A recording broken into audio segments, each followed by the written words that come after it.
What's up, guys? Johan Bestley here from Johannesburg, South Africa. Welcome to the channel if it's your first time, and welcome back if you are a subscriber, and I appreciate you so much. So a lot of people have talked about this Teddy SWIMS guy and this song that seems to be his most famous release up to now, called Lose Control. And I've actually heard it a few times playing on the radio, just like local radio here in South Africa. And it's a very interesting voice. It's a very funky song. It's very catchy. So, yeah, like I said, a number of people have said, why don't you do a reaction on that? So I'm going to do that today. So I haven't really analyzed this. Like I said, I've heard it like playing on the radio and that. So let's take a listen and see what is it, because that's why we analyze things on this channel. What is it that makes this song have the effect on people that it does? Right? We want to know not just, oh, that's amazing, or that's beautiful, or that gives me goosebumps, but why is it amazing? Why does it give me goosebumps, etc. All right, so let's jump straight in and see. Oh, by the way, this is a live video,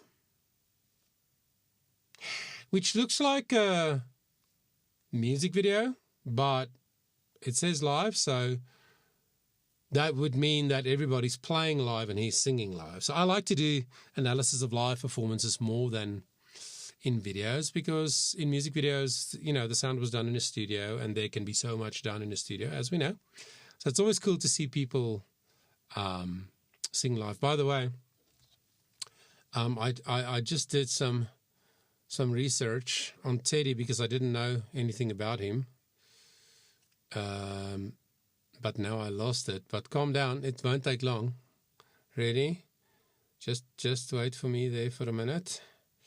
We all know that Wikipedia is the source of all truth. Why? Where is it now?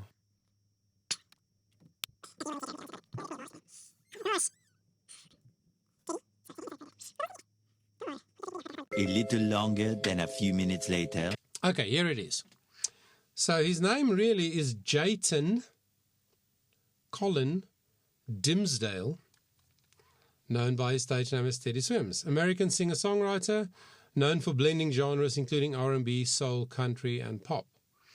So that's interesting. He started attracting fans through his cover performances on YouTube. I saw that he has like 3 million subscribers on his YouTube channel, so that's awesome. And some of his songs, like this one, has gotten a lot of attention. So he's since January 2020 signing with Warner Music. He's released 4 EPs as well as his debut album, I've Tried Everything But Therapy Part 1, in 2023. So, yeah, very interesting. Active since 2011, so then he was like only 19 years old when he started playing, you know, in the local scene where he lives, etc. So, yeah, I'm going to check him out some more, see what some of his other things sound like. But anyway, let's first get into this hit song of his.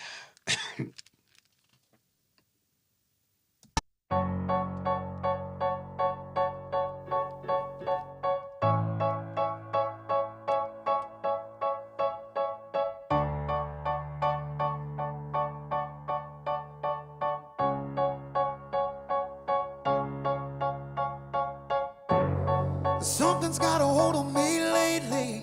No, I don't know myself anymore.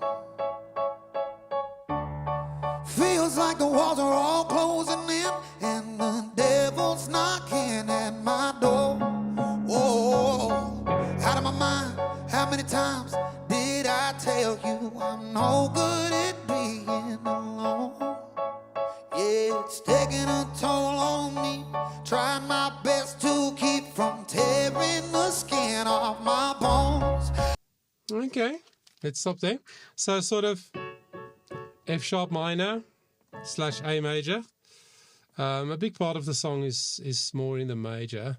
But how catchy is that?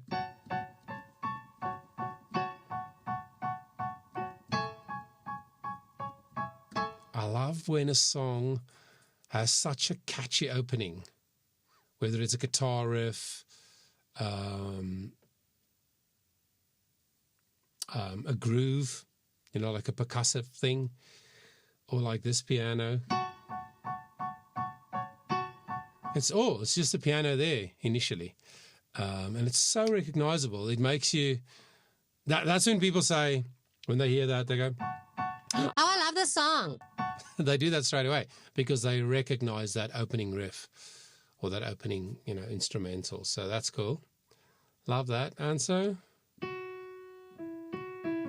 he sort of sings in this F sharp through 3 to 4 range so far. Very bluesy, soul singer type of voice, right? But sort of husky, sort of crackly. But so far I can hear everything he says. Even with the out of my mind, even with the quick words, you can hear what he says. So I always go on about it, but for good reason. Even though he's singing in a very stylistic way, with his very specific type of voice and type of expression, I can still hear what he says, which means good technique.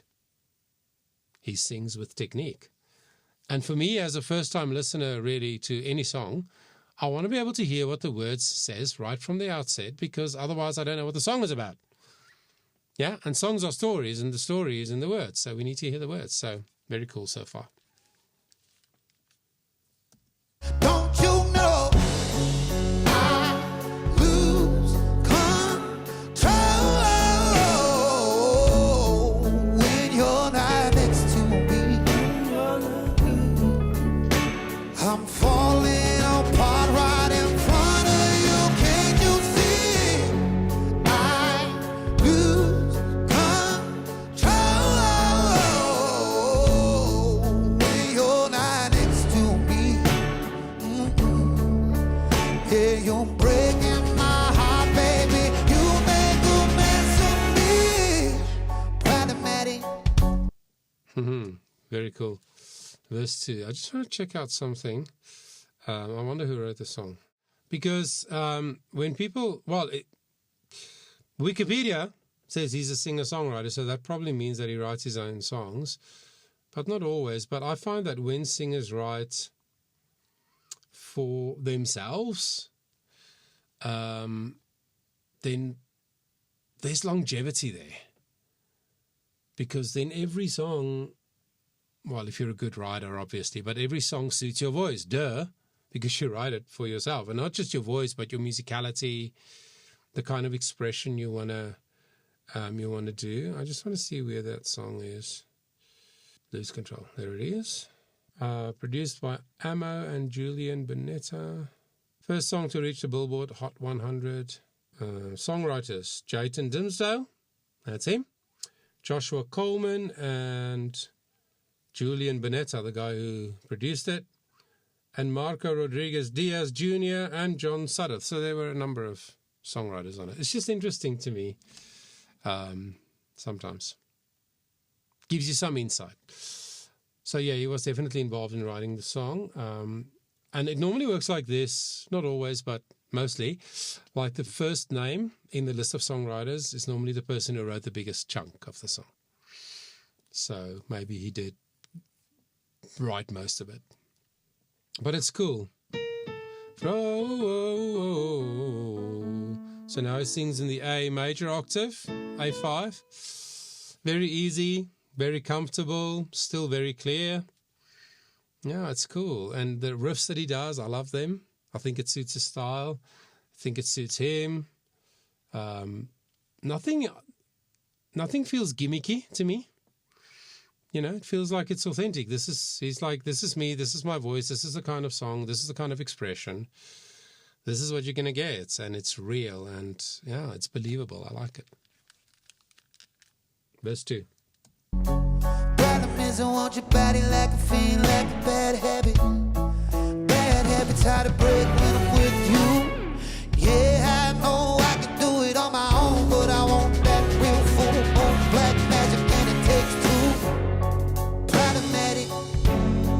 Problem is when I'm with you, I'm an addict, and I need some relief. My skin and your teeth can't see the forest through the trees. Got me down on my knees. That's cool. Yeah, so just after I said I can still hear everything, he says I couldn't hear everything very clearly in that verse. It's a very specific style of writing, isn't it? Where it's almost like speaking. So not like rapping, but almost rapping on a pitch. And sometimes with the quicker words and the kind of sound that he makes, I couldn't hear everything he says. But it still feels very emotionally connected. Definitely feels emotionally connected. So I also love how they shot this with the lighting, and it was very orangey and now it's very blue. But yeah, next chorus. Lose control when you're not next to me. I'm falling apart right in front of you. Can't you see? I lose control when you're not next to me. Yeah, you're breaking my heart, baby. You make a mess of me.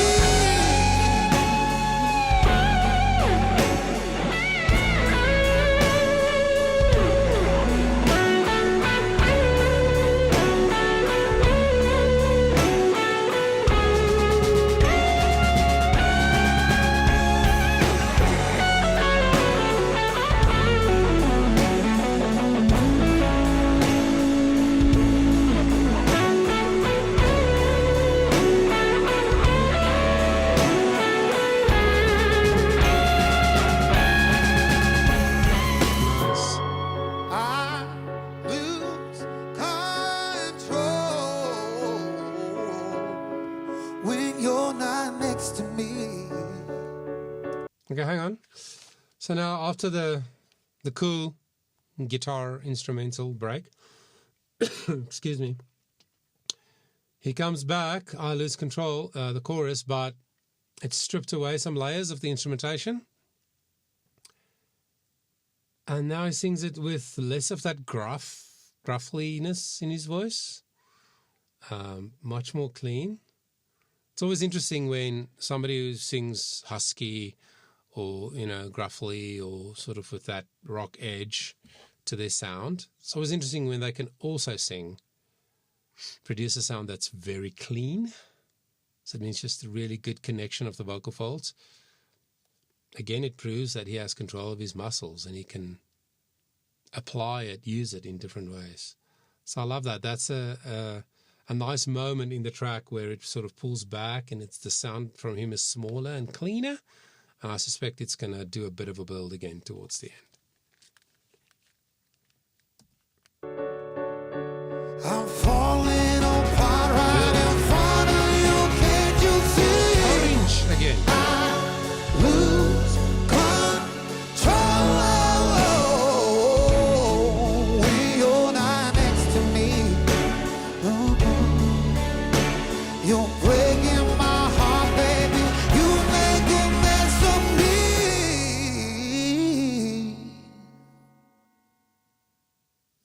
Nice. Yeah, look, I think it's a well-written song.